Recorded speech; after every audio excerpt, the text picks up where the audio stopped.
শীতকাল, সকালে কুয়াশা ডুবে থাকা চারপাশ, পায়ে প্লাস্টিক পেঁচানো, কারণ ছেঁড়া স্যান্ডেলের নিচে দিয়ে কাঁপানো ঠান্ডা ঢুকে যায়।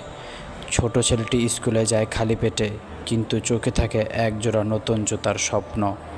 ক্লাসে চুপচাপ বসে থাকে, স্যার কিছু জিজ্ঞাসা করলে মাথা নিচু করে দাঁড়ায়। অধিকাংশ সময়ে বই আনতে পারে না।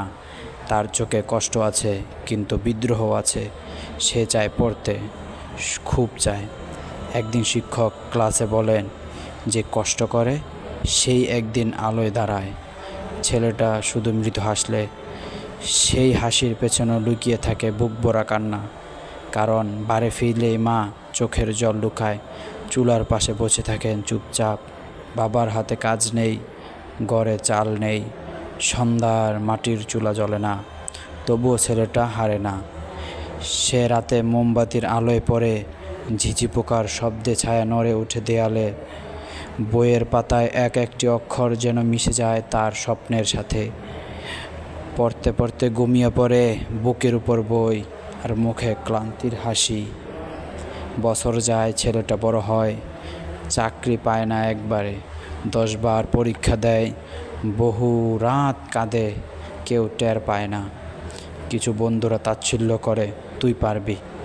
সে উত্তর দেয় না, শুধু পড়ে যায়।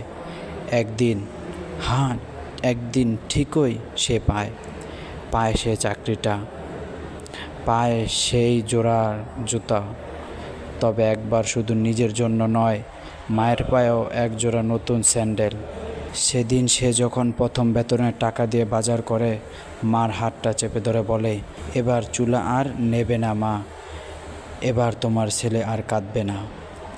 স্বপ্ন যত ছোটই হোক, যদি মন থেকে চাও, তা একদিন সত্যি হয়। কষ্ট কখনো প্রকাশ না করলেও সেটাই মানুষকে সবচেয়ে বেশি শক্তি দেয়। সময় কখনো একরকম থাকে না, রাত যত অন্ধকার হোক, ভোর হবেই। জীবনের সবচেয়ে বড় যুদ্ধটা হয় নীরবেই। অন্যরা দেখে না, বোঝে না, শুধু তবুও লড়তে হয়।